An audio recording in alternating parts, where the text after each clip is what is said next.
మొన్న సుప్రీంకోర్టులో ఇచ్చిన జడ్జిమెంట్ను చూస్తే చాలా ఉత్సాహంగా ఎలాగైనా ఈ కేసును కొట్టేయాలి అన్న ఉత్సాహం కనిపించింది. న్యాయం చేయాలి అన్న తపన కంటే కూడా ఎలాగైనా సరే రాజ్యాంగంలో ఉన్న ఆర్టికల్ 341 షెడ్యూల్ కాస్ట్ పేరా 3ని పట్టుకొని ఎలాగైనా సరే అది అప్లై చేసి ఈ కేసుని కొట్టేయాలి అన్న తపన కనిపించింది తప్పితే సుప్రీంకోర్టు ఒక సర్వోన్నత న్యాయస్థానమనో లేక సుప్రీంకోర్టు మన దేశంలోనే అతిపెద్ద న్యాయస్థానమనో దానికొక విశాలమైన రెస్పాన్సిబిలిటీ బాధ్యత ఉందనో ఇవేవీ కనిపించలేదు. చాలా ఎక్స్ప్లిసిట్ గా చాలా తొందరపడుతూ కాన్స్టిట్యూషన్ లో ఉన్న ఒక అంశాన్ని పట్టుకొని దాన్ని అప్లై చేసి ఆ కేసు ఇద్దరి బెంచులు కేవలం ఇద్దరే ఉన్నారు ఆ బెంచులో ఆ ఇద్దరి చేత దాన్ని ఎస్సీలకు వ్యతిరేకంగా తీర్పు ఇవ్వడం చూసాం. కానీ సుప్రీంకోర్టు ఉట్టి తీర్పు ఇవ్వడానికే లేదు, చిన్న కోర్టులు కూడా తీర్పిస్తాయి. ఏ కోర్టు అయినా ఇవ్వచ్చు, మార్చి ఇవ్వచ్చు. కానీ సుప్రీంకోర్టు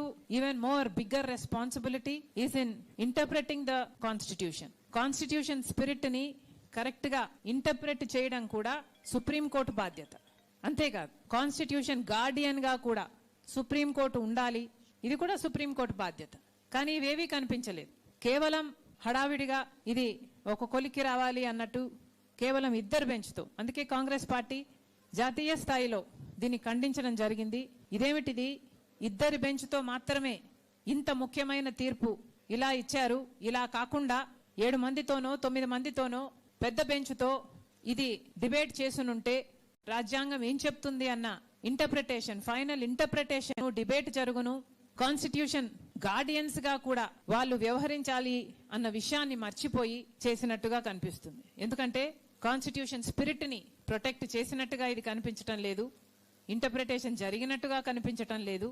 అదేవిధంగా కాన్స్టిట్యూషన్ గార్డియన్స్ గా అంటే ఫండమెంటల్ రైట్స్ ని కూడా వీళ్ళు గార్డ్ చేశారు, వీళ్ళు గార్డియన్స్ గా ఉన్నారు అన్న భావము ఎక్కడా కనిపించలేదు. ఎందుకంటే article 14 is saying equality, article 15 is saying prohibition of discrimination, article 25 is saying right to religion.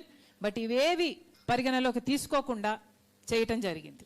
Clearly మనందరికీ తెలిసిన విషయం, దెర్ ఇస్ అ కాన్స్టిట్యూషన్ లోనే there is a clear conflict between article 341 schedule caste and article 14, 15 and 25. ఒకే రాజ్యాంగంలో ఒకే constitution లో ఇలా conflicting ideas ఉండడం వల్లనే ఇది, అందుకే సుప్రీంకోర్టు ఒక క్లాస్ ని అప్హోల్డ్ చేసింది, ఒక క్లాస్ ని అప్లై చేసింది, మిగతా కాన్స్టిట్యూషన్ లో ఉన్న ఫండమెంటల్ రైట్స్ తో సహా అన్ని తుంగలో తొక్కడం జరిగింది.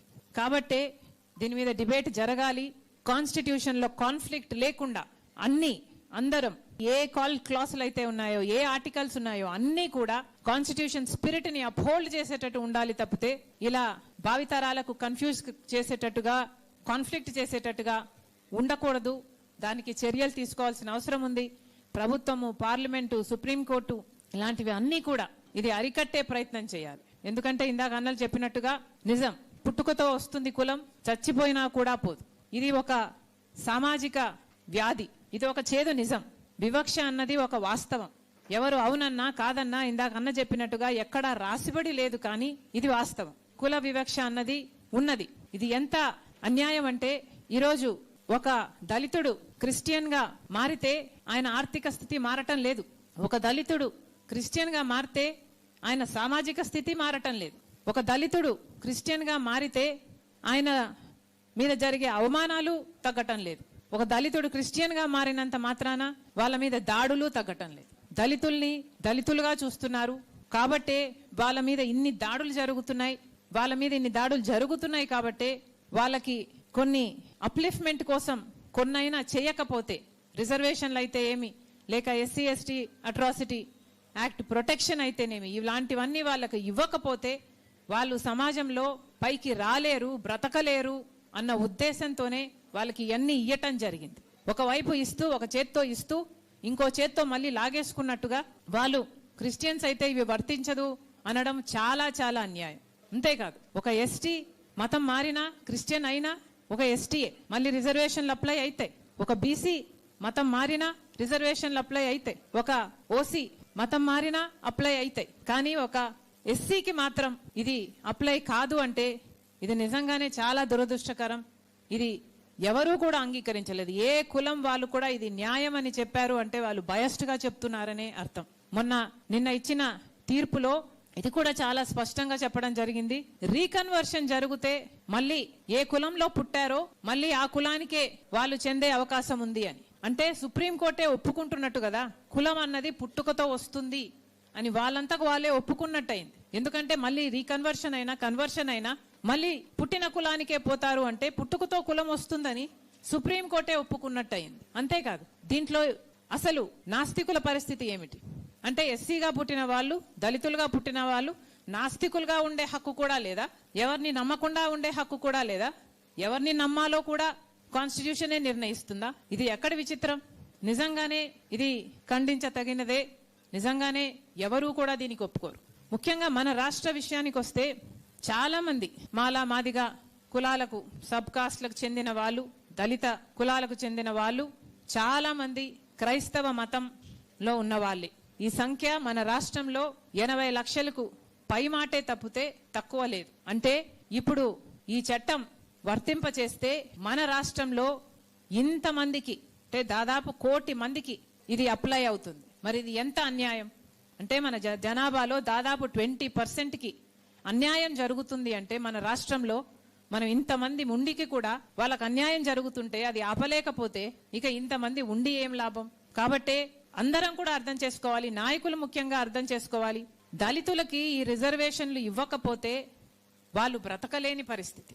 దళితులకి ఉద్యోగాలలో అయినా, లేక విద్యలోనైనా, లేక రాజకీయ ఆపర్చునిటీస్లోనైనా వీళ్లకు ఈ రిజర్వేషన్లు అన్నవి వర్తింప చేయకపోతే వాళ్ళ ఐడెంటిటీ, వాళ్ళ సస్టెనెన్స్కే ఇది ముప్పు.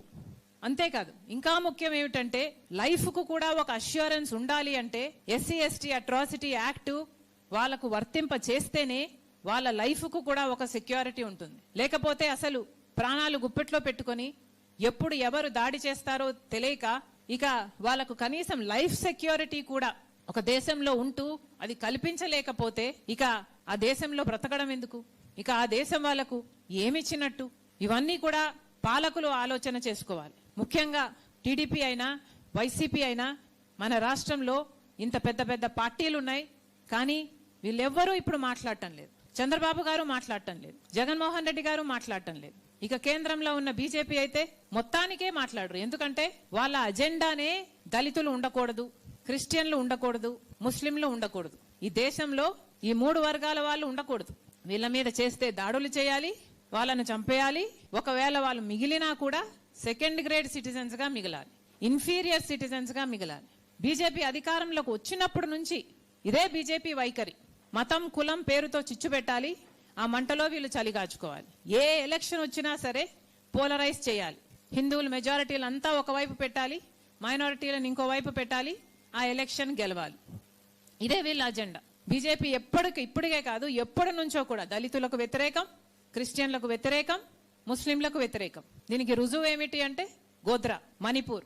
ముస్లింల ఊచకోత అయినా సరే, మణిపూర్లో నగ్నంగా క్రిస్టియన్లు పరేడ్ చేయడం అయితేనేమి, లేక సజీవ దహనం చేయడం అయితేనేమి, వాళ్ళ ఇల్లులు చర్చిలు తగలబెట్టడం అయితేనేమి, ఇవన్నీ కూడా రుజువులే. కానీ బీజేపీ వైఖరే ఇది. మతం పేరుతో, కులం పేరుతో జనాలను విడదీయాలి, రాజకీయ లబ్ధి పొందాలి. కాబట్టి బీజేపీ ఇంత క్రూరంగా వ్యవహరిస్తున్నప్పుడు దాంట్లో భాగంగానే మొన్న వచ్చిన జడ్జిమెంట్ కూడా ఇంత క్రూరంగా బీజేపీ వ్యవహరిస్తున్నప్పుడు మన రాష్ట్రంలో ఉన్న పెద్ద నాయకులు ఎందుకు మాట్లాడటం లేదు? చంద్రబాబు గారు ఎన్నికలప్పుడు చెప్పారు, చంద్రబాబు గారు దళిత క్రిస్టియన్లకు ఎస్సీ స్టేటస్ ఇవ్వాల్సిందే, మేము దీనికి కట్టుబడి ఉన్నాం, మేనిఫెస్టోలో కూడా చేర్చినట్టున్నారు ఇఫ్ ఐఎమ్ నాట్ మిస్టేకెన్. మరి అలాంటప్పుడు ఇప్పుడు చంద్రబాబు గారు ఎందుకు మాట్లాడటం లేదు? సుప్రీంకోర్టులో ఉన్న జడ్జిలు ఇంత భయంకరంగా ఒక జడ్జిమెంట్ ఇస్తే బీజేపీ చేతిలో ఇప్పటికే సిబిఐ అయినా, ఐటీ అయినా, ఈడీ అయినా, ఈసీ అయినా ఇవన్నీ గుప్పట్లో ఉన్నాయి. ఆఖరికి సుప్రీంకోర్టు కూడా ఈ నెక్సెస్ విత్ బీజేపీ పనిచేస్తుంది అని ఇంత స్పష్టంగా అర్థమైనా కూడా చంద్రబాబు గారు నోరు విప్పటం లేదు, మేనిఫెస్టోలో పెట్టిన విషయం గురించి కూడా మాట్లాడటం లేదు. అంటే ఇక చంద్రబాబు గారు దళితుల పక్షమని ఎలా అనుకోవాలి?